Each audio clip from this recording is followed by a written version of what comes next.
ultimate seducer. The best, the coziest, the warmiest, yet not smothering sweater weather fragrance. What is it?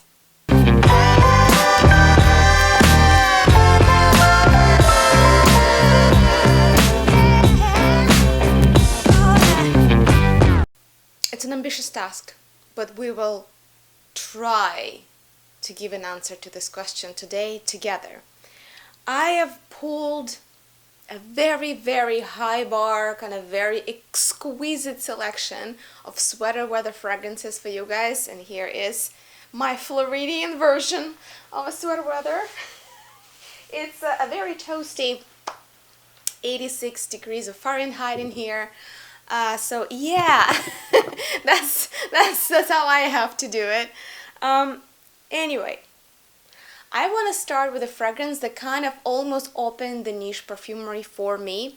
And back in the day, this was available in Sephora. Those were the glory days of Sephora in the United States. And that's a fragrance by L'Artisan Parfumeur, Ambre Extreme. Mind you, extreme version. There are two. I distinctly remember kind of just being mesmerized by the packaging, and then I googled the brand and realized that they were like one of the OG niche fragrance houses. I think the first fragrance by L'Artisan Parfumeur was issued like in the 70s maybe. So they kind of remain one of these iconic staples of how niche perfumery operates in the world, and countless perfume houses and perfumers and entrepreneurs in the fragrance industry have stolen and I guess were inspired by their ideas and how they approached shaping the olfactory design. The one that I want to show you here, I think probably is one of, we'll see. I feel like this will be my top 3, but that's definitely the one that I have the most warm and historical affection to. So this is L'Ambre Extreme. As I said, this is very well-rounded, very cocoony and kind of darker, more resinous type of amber scent.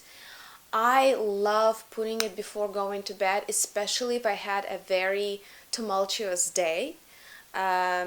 Sometimes they put it in the daytime, though I do prefer evenings for it. It's like a very heavy, warm blanket that kind of pins you down, soothes you, and both kind of disables any hectic movement.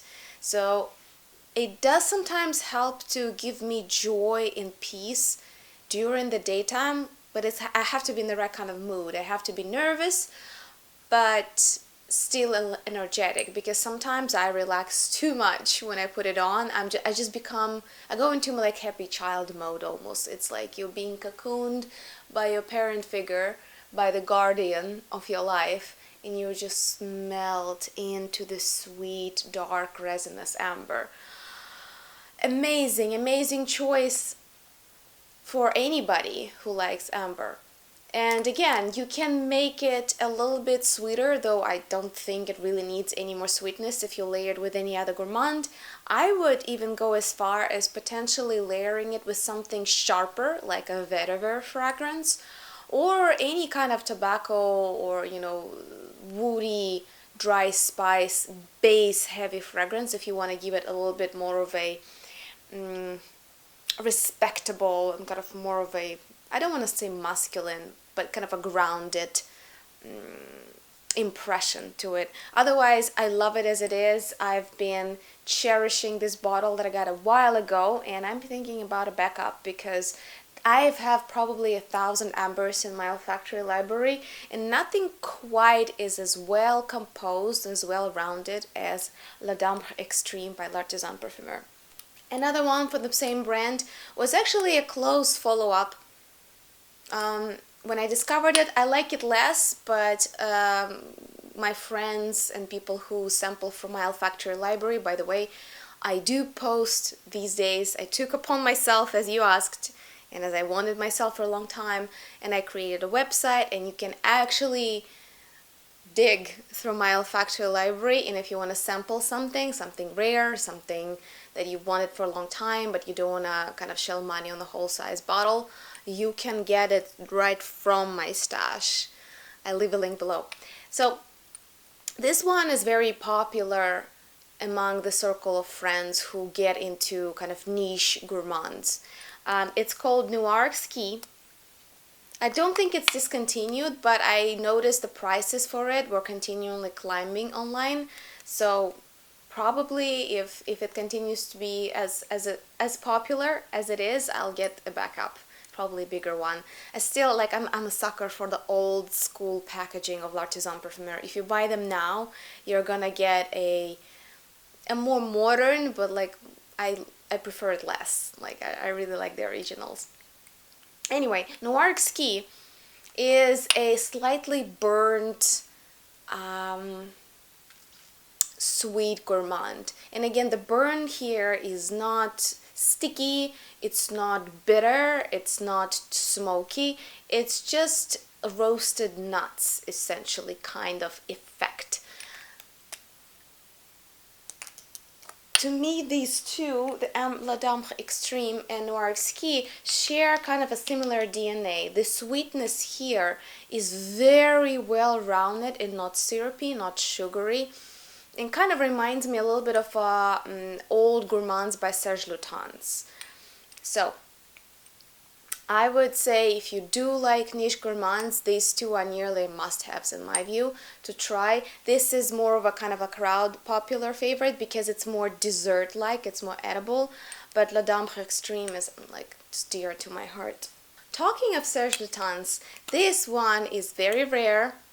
I have very limited stash of this one, so those of you who managed to already get yourself a sample from my stash, you're welcome, because this is about to run out, and it's not discontinued, but it's moved to a more expensive line by Serge Lutens, so kind of a rarity. This is Forreau Noir by Serge Lutens. I have a travel, and I sold my second travel, which I now thoroughly regret. This, the Forreau Noir, and I'll leave the links to fragrances and their names down below in the description. It is kind of a very sweet, darker sweet lavendery latte. It also has black spice, kind of was like a little bit of like a black pepper powder on top of it, and it also has a little bit of this, if not burned, but kind of toasted quality to it. Yeah, toasted, you know, almost like toasted caramel quality around it. And I looked high and low for a more accessible and more popular options for these kind of lavender latte. Obviously, we have Replica Exchange, Coffee Break. We have Rachat Men, which is probably the most affordable version with a sweet lavender scent. Kind of reminds you of coffee, reminds you of lavender latte. But neither of them is deep enough and rich enough and kind of like warm enough, in my view, to really be the quintessentially end of fall, Thanksgiving, kind of harvest type of fragrance. This one I adore. I have very little of it left, so if you still are on the hunt for it, it's like, I wish you luck. It's a hard one to get, so but I still wanted to mention it because nothing in my experience, if you're into lavender lattes and you like the idea of it being a little bit spicy, a little bit deeper, a little bit darker, nothing compares with Forreau Noir. Another category of fragrances that I think worth discussing here in this storyline is sweet, delicious vetiver centric fragrances. Yes, you heard me right. It's not common, but there are examples. Unfortunately, the one that I really want, it's by a niche brand, I think from Dubai, Noble Royal. They have some like majestic vetiver or something like that, and I had a sample of it and I fell in love and I ran out of a sample, and it's just kind of on a long list, a long wish list that I have. I struggled to find you like a perfect example of sweet dessert, like delicious nutty vetiver. I have so many vetivers, but rarely they really fall into this category. The next best to the one that is very hard to access is commodity vetiver that you can find in certain discounted places, but you have to hunt for it for as low as $40. Commodity went out of business, and they came when I think they got new investors, so they sold the brand. They got new investors, so they kind of reinstated the whole line. Now it's fairly easy to find. However, if you would like to support my channel and you want to like sample something that I have from my stash, this is the first edition. This is before they revamped their line. I have one here. Commodity vetiver comes as somewhat bright. It's not as deep, it's not as dark as the previous ones that we talked about, but it is more vibrant. It has this sweet, nutty, kind of cookie quality to it, at least to me. And yet it has enough of this vibrant liquid energy that it doesn't seem too dry and it doesn't seem too spicy. I very generously spray it all over. It doesn't last the longest, but it gives a kick to any kind of drabby mood that, or gloomy weather that you might be in. And since it still has vetiver-centric quality to it, it still remains elegant, it remains well composed and kind of focused, and yet it is just like bright, vibrant, and like nutty sweet. So it's a good one. It's a good one, but I'm open for suggestions. If you know of some dramatic dessert-like vetivers, shoot me a message. Let me know. If you are a big fan of walking in the rain or just being outside, no matter the weather, and you're into hiking or even just taking a long enough walk in the park or on the street after work, this works beautifully and kind of blossoms on the open air in the kind of rainy, wet weather. I absolutely love this scent. This is Megalium by Carner, Barcelona. First of all, I love the way that they make these cute square bottles with very sharp edges and wooden lids. Well made. The Megalium, in its essence, to me, it's a freshly cut lumber. Like, it's freshly cut wood. There is obviously more to it. There is some kind of freshness that potentially could be slightly incensey, or who knows. But to me, it's just such a well-crafted, hearty, freshly cut wood scent, and it blossoms so beautifully outside, especially if it's kind of damp, rainy, and wet. Oh, this just glows. It glows outside. I like it inside too. And again, if you have what they call a hot skin, which kind of is an empirical, it's just a convention. If fragrances don't last on you as long, and they always open up very quickly, and they are sweeter on you than they're out from the bottle or on other people, that's kind of the conventionally hot skin. It really goes well with the hot skin. With the cold skin, it might be just a little austere to my liking, but try it outside. Megalium by Carner, Barcelona. It's end of fall, like walk in the forest, end of fall. Love it, love it, love it, love it. And something a little bit more mushroomy, almost, kind of like chocolatey, mushroomy, black orchid, is Keiko Mecheri Lady Pointe. I have it in older formulation. As I said, every fragrance here, I did put myself to work and listed them online, so you do have access to this very bottle if you want to try an older formulation by Keiko Mecheri, or Mecheri, probably Mecheri. Lady Pointe is the black orchid that we all deserve. In a way, it's closer to Tom Ford Black Orchid Parfum, their Parfum formulation, but to me it's more wearable.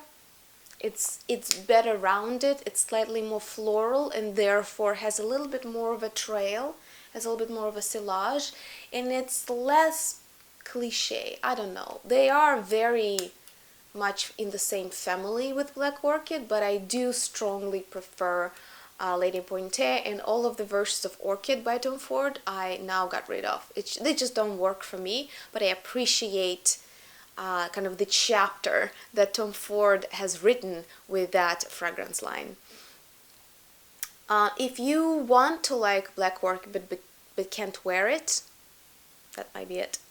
And just to get it out of the way, because I think I'm just spending so much time criticizing Jo Malone that some people might think that I have some kind of like vengeance against the brand. I really don't. It's just like Starbucks, when something is everywhere, and that's the only option people consider outside of syrupy designer fragrances. It kind of gets watered down, in my view, in terms of the uniqueness factor. But I do own a few Jo Malones, and one that I specifically hunted down, and I think that's the one they sell in huge amounts every fall and winter, is Orange Bitters.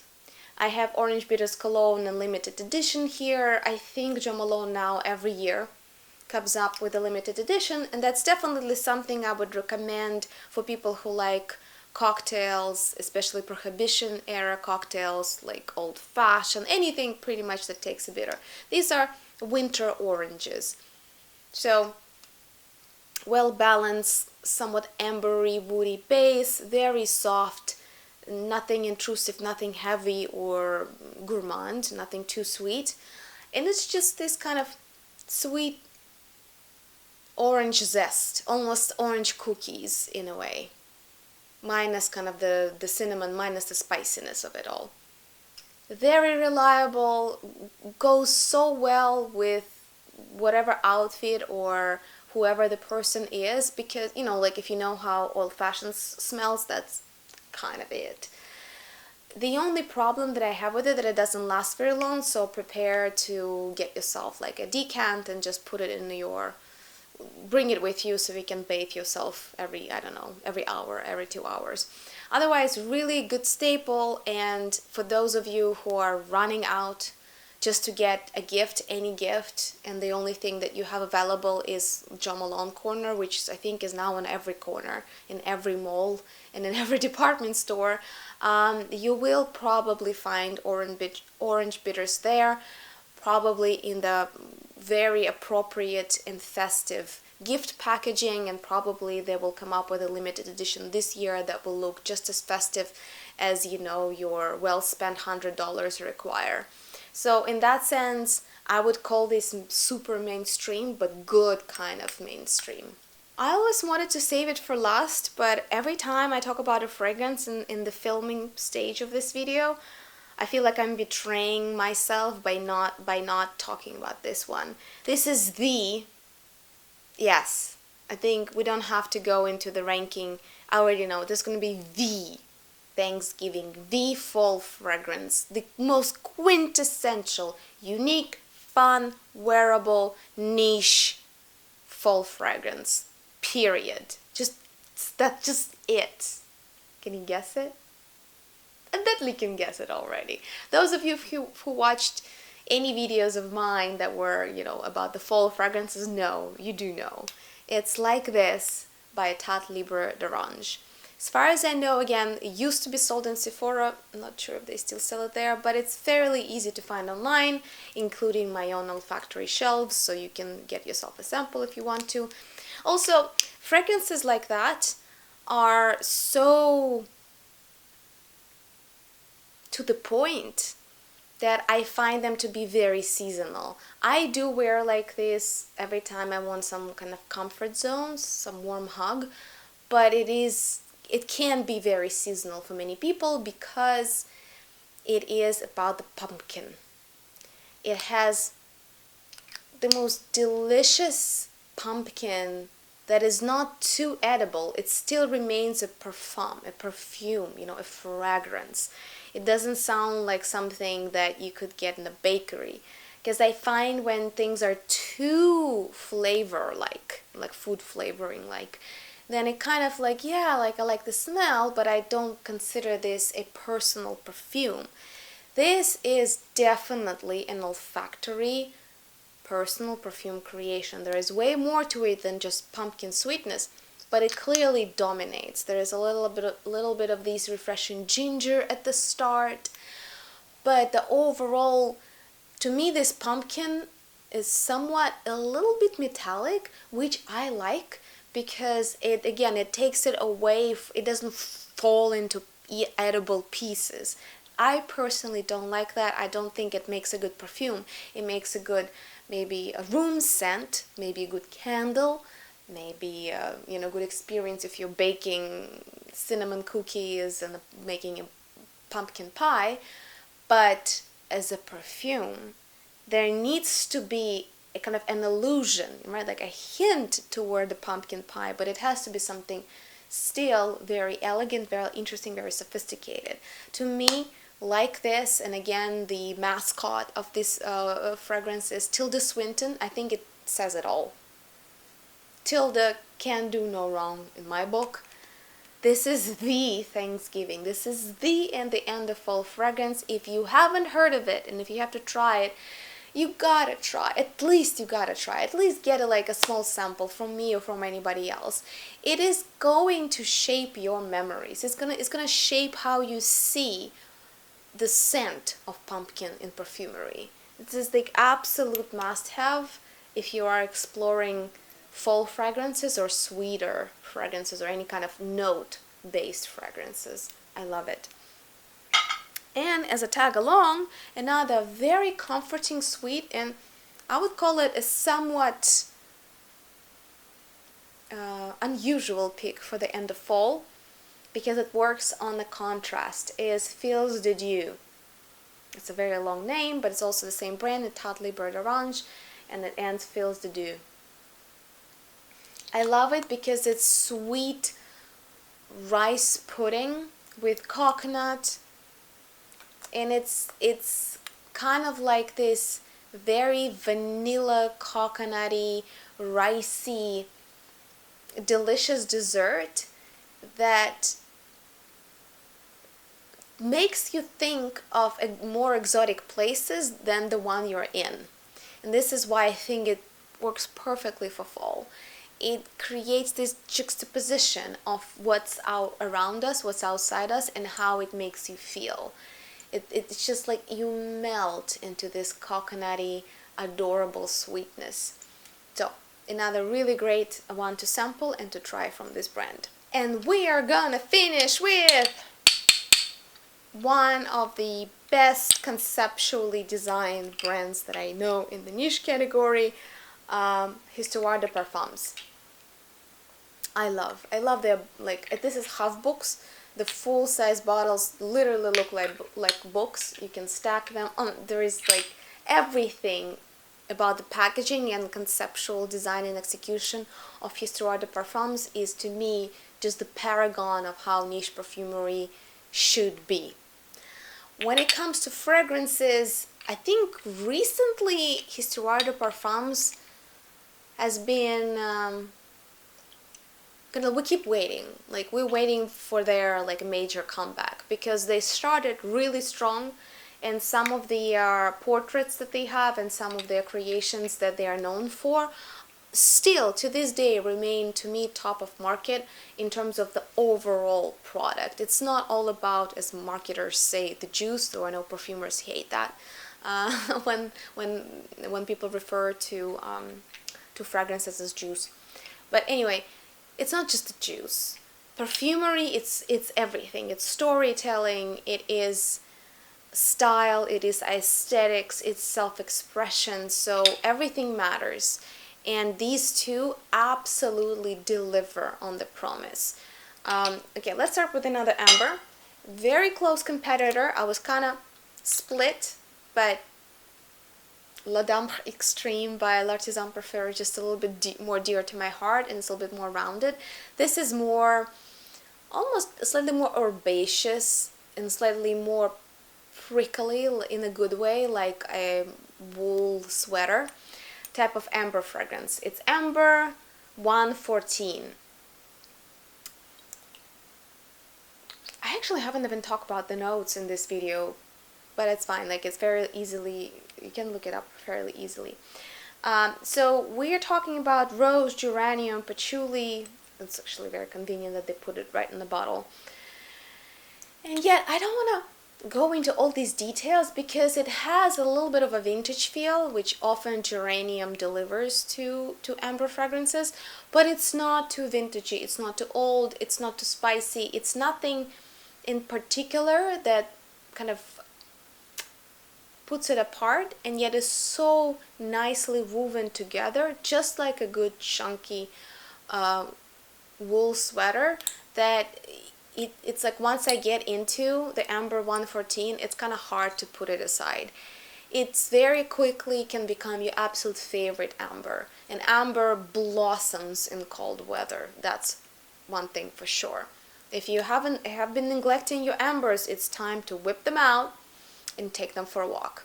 So, Ambre 114 by Histoires de Parfums, it's very close to like a super ideal amber to me, so either one I think will do you proud. And the one that I find a little bit more risque, a little bit more niche, and the one that in the blind testing is more popular, believe it or not, that more conventional resinous ambery fragrances, and this is Marquis de Sade by Histoires de Parfums, 1740. It's spicy, slightly more zesty perfume. It opens with a bit of this kind of bergamot freshness and has all the usual suspects: patchouli, coriander, cardamom, labdanum. It has a little bit of these kind of patent leather feel. It's kind of has a little bit of a kick in it, and yet to me it is not nearly as scandalous, as controversial as Marquis de Sade by Etat, Libre d'Orange or other patent leather type of fragrances. To me, this is way more wearable, and it's like some of those bright,